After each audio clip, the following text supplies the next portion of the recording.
Selamat hari Minggu, shalom saudaraku semuanya, dan biarlah hari ini kita bersyukur. Di hari Sabat ini kita mau sebentar merendahkan hati kita, sebentar kita mau datang ke dalam hadirat Tuhan. Biarlah tangan Tuhan yang selalu menolong kita, biarlah tangan Tuhan yang selalu memberi pengharapan kepada kita. Mari saat ini kita mau mempersiapkan hati kita, tubuh jiwa kita kepada Tuhan. Terima kasih Yesus, terima kasih Roh Kudus. Tangan Tuhan tak kurang panjang untuk selalu menolong hidupku. Telinganya tak kurang tajam untuk mendengar seruan hatiku. Ada mujizat dalam bersyukur. Engkau tempat perlindunganku, Tuhan. Imanku tetap teguh dalam-Mu, ku menang. Amin Tuhan. Ku menang bersama-Mu. Amin Tuhan. Biarlah hari ini Tuhan kami mau memuji dan menyembah-Mu Yesus. Tangan Tuhan tak kurang panjang untuk selalu menolong hidupku. Telinganya tak kurang tajam untuk mendengar seruan hatiku. Ada mujizat dalam bersyukur.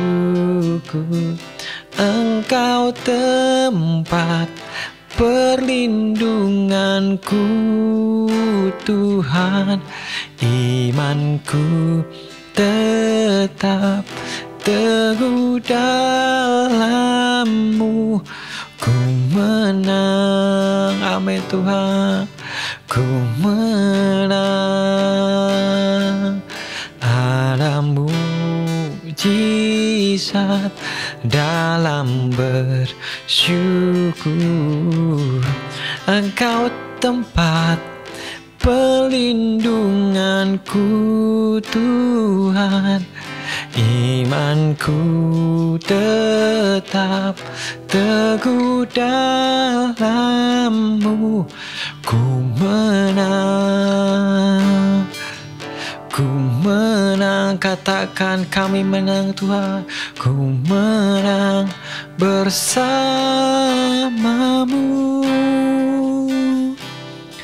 Oh, biarlah kami berjalan bersama-Mu Tuhan.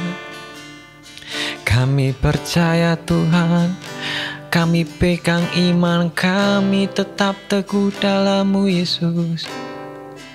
Kami selalu mengucap syukur, kami selalu mau memuji dan menyembah-Mu Tuhan. Haleluya. Oh, Kau sungguh baik, teramat baik di dalam kehidupan kami Yesus.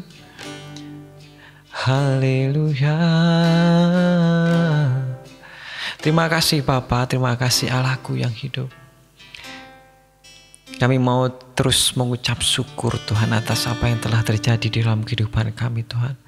Biarlah iman kami Tuhan tetap terus berpegang teguh di dalam pengharapan-Mu. Iman kami Tuhan di dalam-Mu Yesus, biarlah Engkau jaga. Dan iman kami Tuhan akan kami terus pupuk. Tetap kami percaya hanya Engkau-lah yang kami ikut selama seumur hidup kami. Terima kasih Bapa. Terima kasih Yesus, terima kasih Roh Kudus. Firman-Mu Tuhan siang hari ini Tuhan, biarlah menjadi kekuatan bagi kami. Kami bersyukur buat semuanya. Kami bersyukur buat hari ini. Hanya dalam nama Yesus kami berdoa dan mengucap syukur. Amin. Shalom, selamat siang saudaraku semuanya, dan sekali lagi selamat hari Minggu. Dan hari ini kita bersyukur mungkin saudara-saudaraku, teman-temanku saat ini sudah beribadah pagi di gerejanya masing-masing. Tetapi biarlah siang hari ini saya akan men-sharingkan sedikit tentang firman Tuhan, dan biarlah firman sharing pada hari ini menjadi kekuatan buat saudara-saudaraku semuanya. Dan tapi kali ini saya tidak melanjutkan di pasal Matius, tapi saya akan membahas bagaimana Rasul Paulus mengingatkan kembali untuk kita memperteguh iman kita, untuk tetap teguh supaya iman kita berada di dalam Yesus Kristus, untuk percaya kepada Yesus Kristus yang adalah Tuhan kita, yang menjadi satu-satunya penebus di dalam kehidupan kita. Nah, di dalam Ibrani 11 ayat di pasal ini ayatnya sangat banyak. Di ayat dia ada pasal 1 sampai dengan yang ayat ke-40. Tapi di sini saya tidak akan membacakan semuanya, tetapi kita mau belajar di sini bahwa di pasal ini mengatakan dengan judulnya saksi-saksi iman, di mana Rasul Paulus menjelaskan bahwa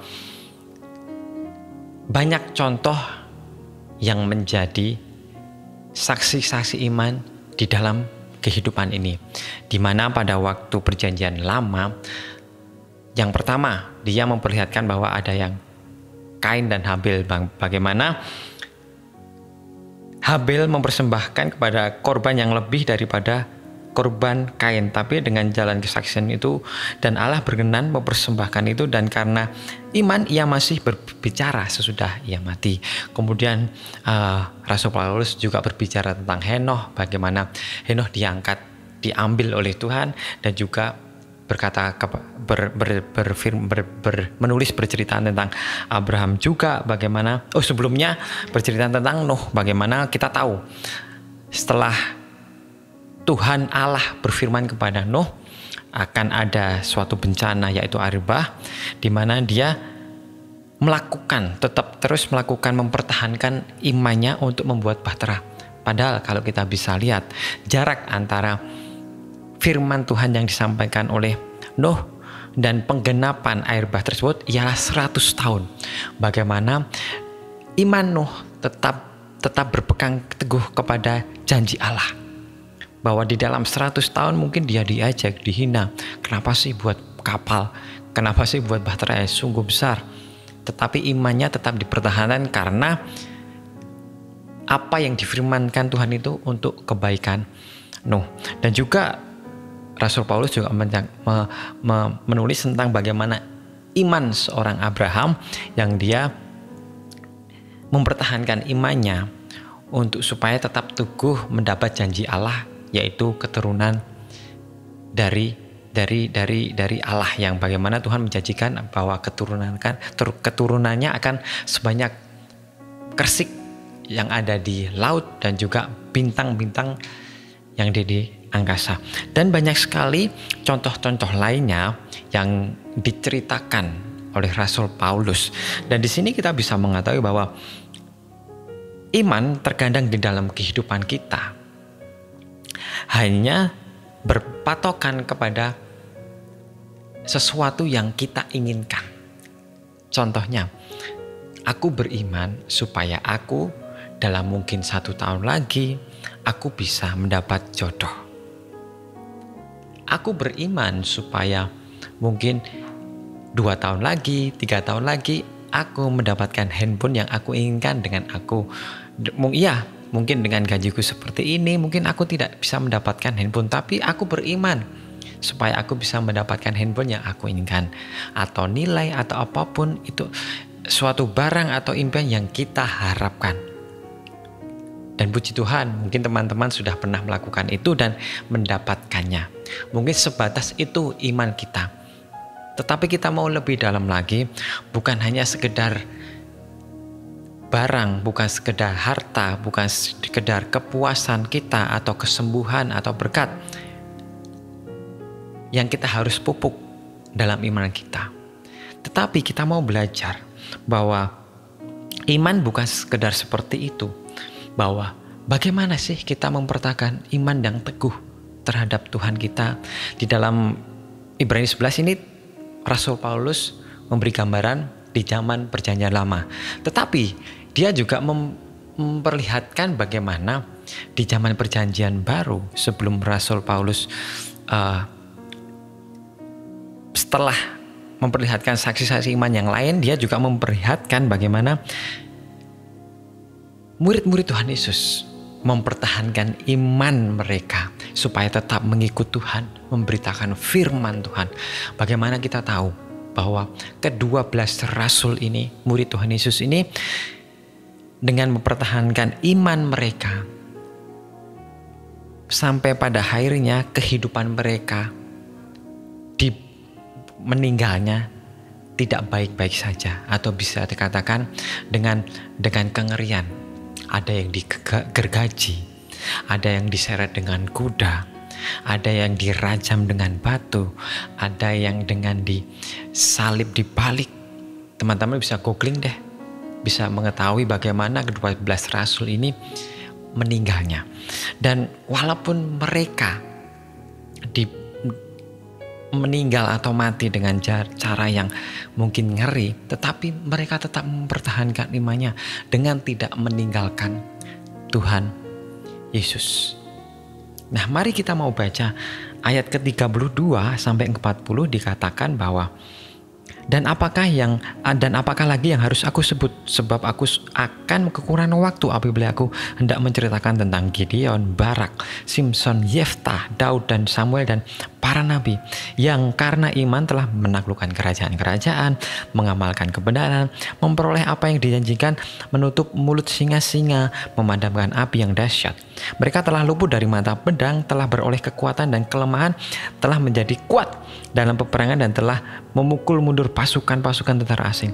Ibu-ibu telah menerima kembali orang-orangnya yang telah mati sebab dibangkitkan. Tetapi orang-orang lain membiarkan dirinya disiksa dan tidak mau menerima pembebasan supaya mereka beroleh kebangkitan yang lebih baik. Ada pula yang diejek dan didera, bahkan dibelenggu dan dipenjarakan. Mereka dilempari, digergaji, dibunuh dengan pedang. Mereka mengembara dengan berpakaian kulit domba dan kulit kambing sambil menderita kekurangan, kesesakan dan siksaan. Dunia ini tidak layak bagi mereka. Mereka mengembara di padang gurun dan di pegunungan, dalam gua-gua dan celah-celah gunung. Dan mereka semua tidak memperoleh apa yang dijanjikannya itu. Sekalipun iman mereka telah memberikan kepada mereka sesuatu kesaksian yang baik. Sebab Allah menjadikan sesuatu yang lebih baik bagi kita. Tanpa kita, mereka tidak dapat sampai kepada kesempurnaan. Amin. Dilempari, digergaji, dibunuh, disiksa. Banyak sekali kesakitan yang dialami oleh pemberita firman Tuhan saat mereka mempertahankan iman mereka dengan memberitakan firman Tuhan, dengan memberi kesaksian. Tetapi apa yang didapat mereka adalah suatu hal yang tidak baik. Tetapi Tuhan memberikan upah yang lebih baik. Dan di ayat yang dalam ayat yang ke-38, dunia ini tidak layak bagi mereka. Ya, dunia ini tidak layak bagi mereka, tapi Tuhan sudah menyiapkan yang di surga, rumah yang layak bagi mereka. Ayo, kapan lagi? Saat ini saatnya kita mau mempertahankan iman kita kepada Tuhan Yesus. Bukan hanya sekedar iman yang untuk memperoleh kesembuhan, bukan hanya sekedar iman untuk mendapat berkat, bukan sekedar hanya iman untuk kita memperoleh apa yang kita inginkan. Tetapi mari kita lebih dalam lagi untuk memiliki iman yang teguh, supaya iman kita tetap berpegang teguh kepada Yesus Kristus yang telah menebus dosa kita, yang telah menyucikan dosa kita dengan cuma-cuma loh. Tuhan memberikan semuanya dengan cuma-cuma. Apakah dengan itu kita mau membalasnya dengan tidak baik? Saya juga sharing ini di tempat kebaktian youth, yang dimana saya mempertanyakan apa sih yang kalian pernah dapat dari iman yang kalian punyai. Oh Kak, saya pernah beriman bahwa di waktu umur atau di SMP saya pengen mempunyai di SD. Oh ya, di SD aku pengen mempunyai handphone, tapi puji Tuhan baru terlaksana waktu aku SMA kelas 1. Wah, lama banget ya.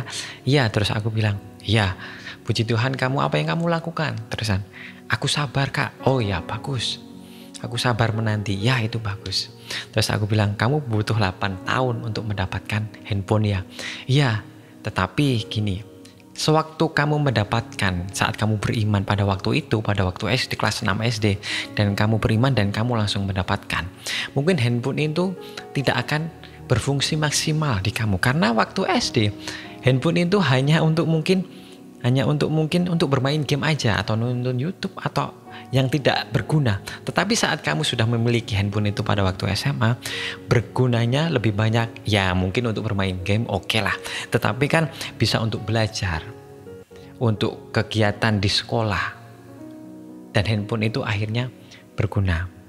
Terus saya bilang, mari saya ajak kalian, bukan hanya iman yang bukan hanya bisa dikatakan dalam konteks duniawi, yang hanya meminta ini, meminta itu, bertahan dengan ini, tetapi milikilah iman yang tetap teguh, bahwa memiliki iman yang tetap teguh bahwa Yesus Kristus yang menebus dosa kamu. Makanya itu, apapun yang kamu perbuat, apapun yang akan kamu hadapi di masa depanmu, tetaplah berpegang teguh beriman kepada Yesus Kristus. Saya juga berkesaksian bahwa banyak teman saya yang meninggalkan iman saat mereka akan menikah.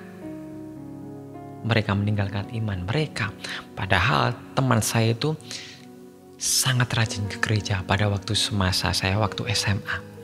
Bisa dikatakan sehari 7 kali ke gereja. Tetapi saat mungkin sudah merasa umur sudah merasa tepat untuk menikah dan tidak mendapatkan jodoh, jadi asal-asalan mendapatkan jodoh, dan akhirnya meninggalkan iman yang mereka miliki dan meninggalkan iman tersebut.